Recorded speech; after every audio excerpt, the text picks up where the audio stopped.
Bonjour les amis, content de vous revoir après un très long moment de séparation. Ça me fait plaisir de vous revoir, j'espère que vous allez bien, vos familles, vos amis, tout le monde se porte bien. Et nous, on a le plaisir de vous annoncer qu'on va commencer à vous joindre par des vidéos. Et après, on aura des appels vidéo où on pourra discuter avec vous sur les vidéos qu'on va commencer à avoir. Donc chaque fois pendant la semaine, on va commencer à vous envoyer des vidéos et ça sera de votre responsabilité de suivre ces vidéos. Et une fois que vous aurez suivi les vidéos pendant la semaine, les dimanches, chaque dimanche, on aura des appels vidéo où on pourra vous voir et avoir votre avis sur la vidéo que vous avez suivie en semaine. Et puis, vous allez aussi pouvoir discuter avec vos amis en les voyant par des appels vidéo. Donc, avant de commencer notre nouvelle série, on va faire une courte prière et ensuite, on va pouvoir continuer. Père, nous te disons merci pour ces instants. Nous te bénissons pour l'opportunité que tu nous donnes de parler avec ces jeunes. Nous prions que tu nous fasses du bien. Saint-Esprit, sois au contrôle de tout et dirige-nous en ces moments. Au nom puissant de Jésus-Christ, nous avons ainsi prié. Amen.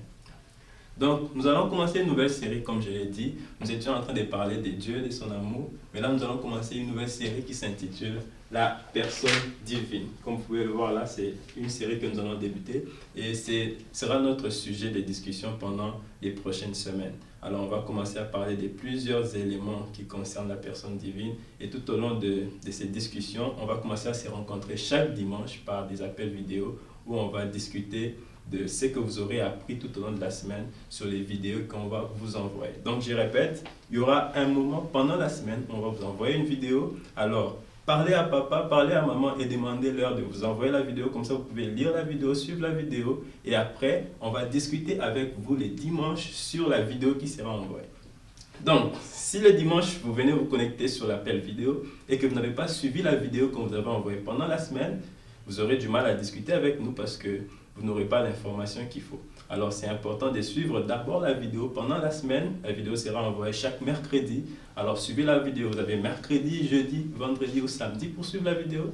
Et après dimanche, connectez-vous avec nous sur appel vidéo. Comme ça, on va discuter avec vous sur la vidéo que vous avez suivie, sur l'enseignement que vous avez suivi dans la vidéo. Et vous allez pouvoir aussi discuter avec les amis, avoir leur avis sur les sujets que nous allons commencer à aborder.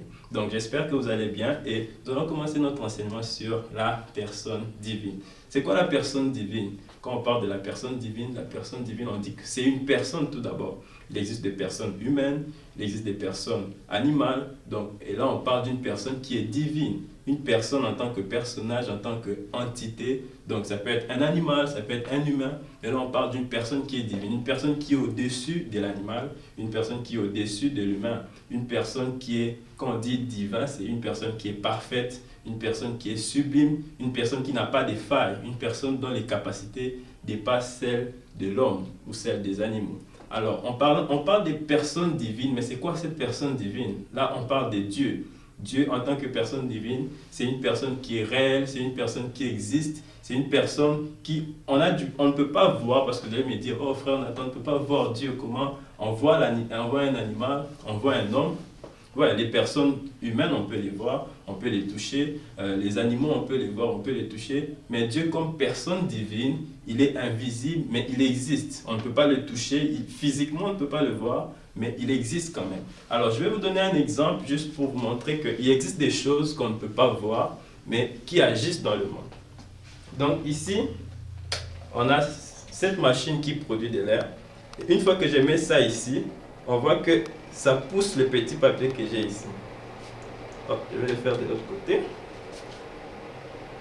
Vous voyez comment ça pousse mon papier? Donc ça veut dire que l'air qui produit ici fait un effet qui pousse les papiers qui se trouvent là. Alors on ne voit pas l'air qui pousse les papiers, mais l'air existe. Vous savez tous que l'air existe, n'est-ce pas? Alors l'air qui est là pousse notre papier qui va de l'autre côté. Donc ce que l'air fait nous permet de savoir que l'air existe réellement. C'est pareil avec la personne divine qui est Dieu. Ce que Dieu fait nous permet de savoir qu'il existe réellement. Donc, je vais nous donner certains éléments d'explication qui vont nous aider en tant que jeunes de 9-11 ans à savoir c'est qui la personne divine, à savoir Dieu qui existe. Comment on peut dire à nos amis, à nos parents, à nos frères, à nos cousins que Dieu existe réellement. Parce que nous, on croit en Dieu, on croit en cette personne divine qui est réelle et qui existe dans nos vies, qui contrôle nos vies, qui conduit nos vies. Et nous, en tant qu'enfants des Sénats, en tant que chrétiens, on veut être capable d'expliquer à nos amis que Dieu existe réellement. Et pour le faire, on va nous donner 4 explications, 4 éléments qui vont nous aider alors qu'on sera en train de discuter avec nos proches, nos amis, pour pouvoir pour pouvoir expliquer l'existence de la personne divine qui est Dieu.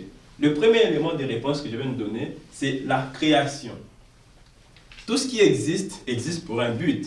Et tout ce qui existe, existe parce qu'il y a quelqu'un qui a créé cette chose. Alors, quand on voit par exemple le téléphone, mon téléphone ici existe parce qu'il y a un homme qui a créé mon téléphone. J'ai une montre ici, cette montre, il y a un homme qui l'a créée. Alors, tout ce qui existe, l'homme l'a créé ou une entité quelconque ou une personne quelconque l'a créé. Alors, il y a des éléments qui existent sur cette terre et ce n'est pas l'homme qui l'a créé, ce n'est pas un animal qui l'a créé. Lorsqu'on parle de la personne divine, on a dit au départ que la personne divine est au-dessus de la personne humaine et au-dessus des animaux et puis au-dessus des plantes.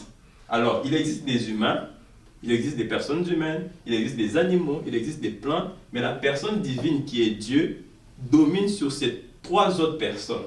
Et alors, cette personne divine a aussi créé des choses. Et la création nous permet de comprendre l'existence de la personne divine. La création nous pousse à prendre conscience de l'existence de Dieu. Parce que l'homme, étant une personne aussi, il peut créer des choses. Il crée des téléphones, il crée des montres, il crée des vêtements. Et les animaux aussi peuvent créer des choses, ils créent des sécrétions, les plantes aussi. Mais Dieu aussi, en tant que personne, il crée des choses. Voilà pourquoi quand on parle du soleil, on parle du ciel, on parle du monde, on parle des hommes. On se pose la question, qui a créé le soleil?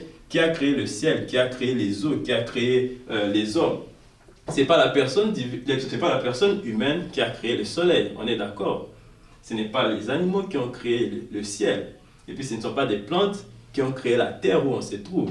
Alors on se pose la question, qui a créé ces choses? La personne qui a créé ces choses doit être une personne qui a des capacités au-dessus des hommes, qui a des capacités au-dessus des animaux, qui a des capacités au-dessus des plantes. Et il n'y a qu'une seule personne qui ait ces capacités au-dessus des animaux, au-dessus des hommes, alors c'est la personne divine.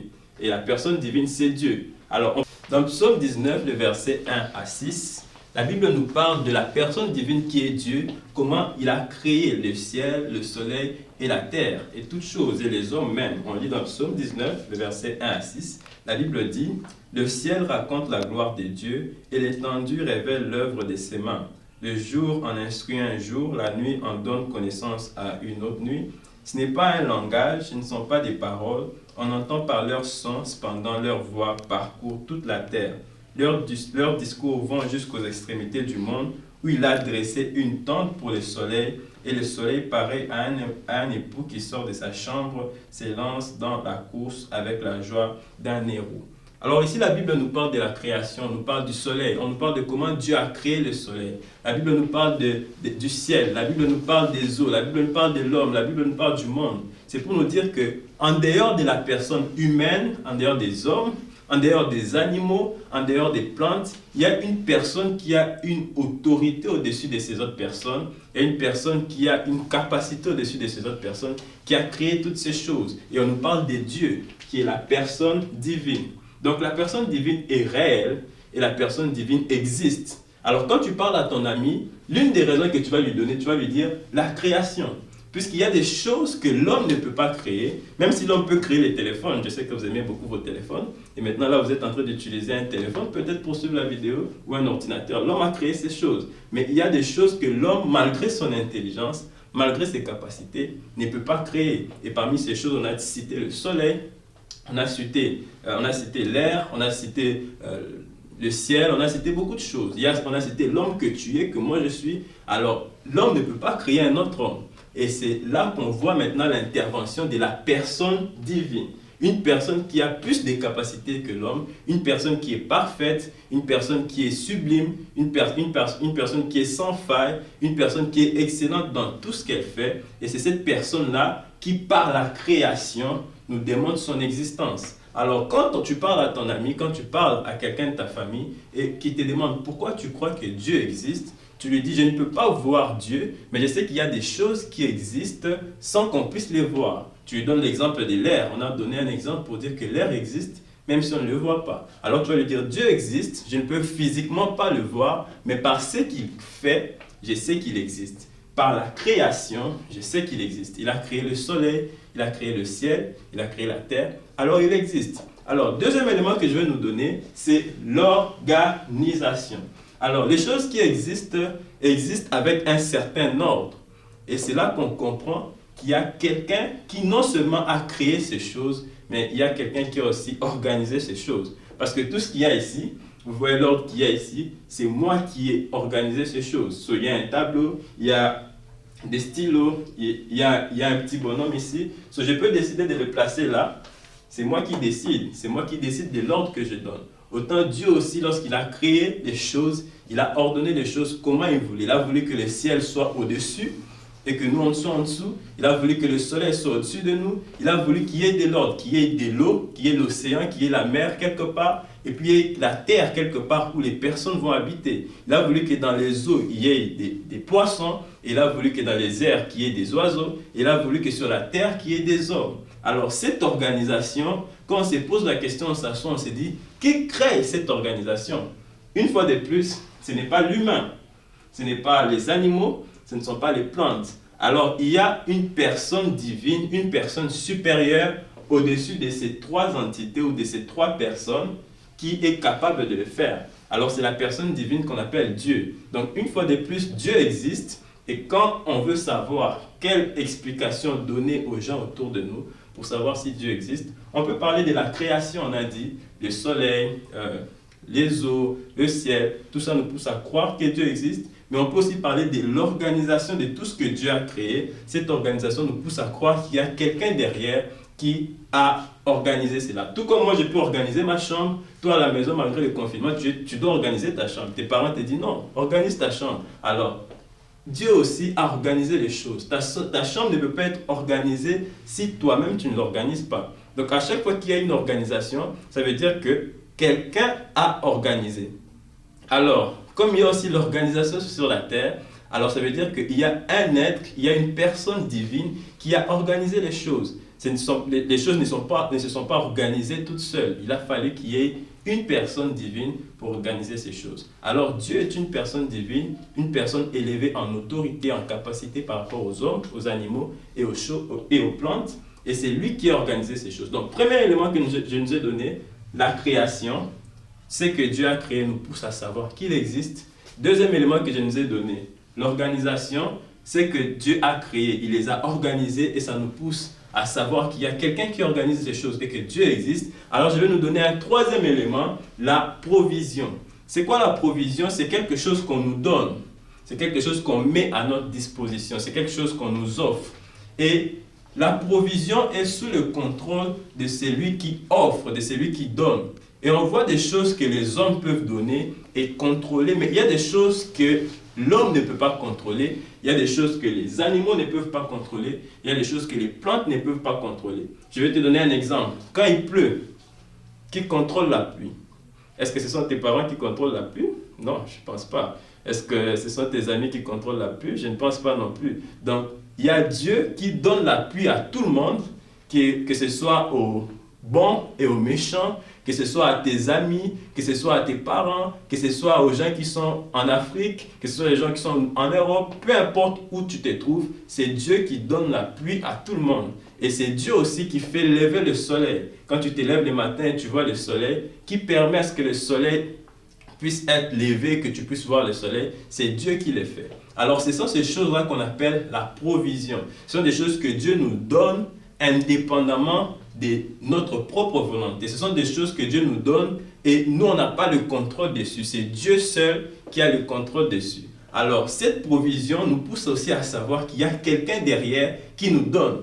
Parce qu'on ne peut pas recevoir quelque chose s'il n'y a pas quelqu'un qui nous a donné. Alors, comme ce n'est pas le gouvernement du Canada qui contrôle ça, comme ce ne sont pas tes parents, tu m'as dit que ce ne sont pas tes parents, alors c'est Dieu, c'est une personne divine. Ce ne sont pas les humains, ce ne sont pas les animaux, mais c'est une personne qui est au-dessus de tes parents, au-dessus du gouvernement et au-dessus de toute autre chose. C'est une personne divine qu'on appelle Dieu. Et c'est lui qui nous donne cette provision. On va le lire dans Matthieu 5 au verset 45.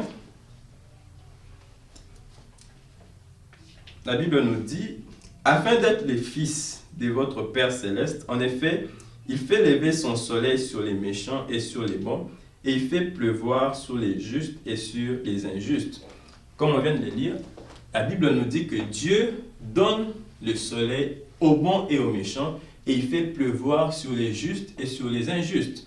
Et ça, c'est la provision divine. Ça ne dépend pas des hommes. Même si la personne, tu vas me dire, oh non, cette personne est méchante, elle m'a fait du mal ce matin. Mais lorsqu'il va pleuvoir, cette pluie sera aussi pour cette personne que toi tu considères comme méchante, tu vois. Donc ça ne dépend pas de toi. Même si tu es fâché contre moi, lorsqu'il y aura le soleil, moi aussi je vais en profiter. Donc ça ne dépend pas de toi. Parce que cette provision-là, c'est une provision divine. C'est Dieu qui la donne. Alors quand on voit cette provision, on se rend compte que Dieu est une personne divine et Dieu existe réellement. Alors je t'ai donné 3 éléments jusqu'ici. Quand tu parles à tes amis, tu leur dis la création, le soleil, le ciel, la terre, les hommes, mais pousse à savoir que Dieu existe réellement. Tu lui dis encore l'organisation, parce qu'il y a une organisation sur la terre. L'eau se trouve de son côté, la terre se trouve de son côté. Il y a les poissons dans les eaux et non pas sur la terre. Il y a les hommes sur la terre et non pas dans les eaux. Alors cette organisation me pousse à savoir que Dieu existe. Et puis il y a la provision. Le soleil s'élève pour tout le monde, la pluie c'est pour tout le monde, indépendamment de moi ou de mes parents, ou même de toi mon ami. Alors je crois que ces choses me poussent à savoir que Dieu existe. Alors je te donne un dernier élément, le 4e élément, c'est la conscience. Tout le monde dans son cœur a une conscience. À l'intérieur de toi, tu as une conscience qui te dit telle chose est une bonne chose ou telle autre chose est une mauvaise chose. Parfois, tu fais des choses à l'école et puis tu n'es pas content. Tu ne veux pas qu'on dise à tes parents. Tu dis, oh non, ne dis pas à maman. Pourquoi tu dis ça? Parce que tu sais que tu as fait une mauvaise chose. Avant même qu'on le dise à tes parents, toi-même, tu sais déjà que non, ça, ce n'est pas une bonne chose qu'on doit raconter à mes parents. Alors, qui te dit ça? C'est ta conscience. Alors, lorsque Dieu nous crée, lorsque Dieu a créé les hommes, il a placé en chacun de nous une conscience. Que ce soit dans les croyants ou même dans les non-croyants, tout le monde a une conscience. Même quand tu demanderas à ton ami qui te pose souvent la question, pourquoi tu crois en Dieu? Est-ce qu'il existe réellement? Tu peux aussi lui dire, est-ce que tu as une conscience? Et s'il te dit oui, alors tu lui dis, cette conscience-là me pousse à croire que Dieu existe réellement. Parce que qui a mis la conscience en l'homme?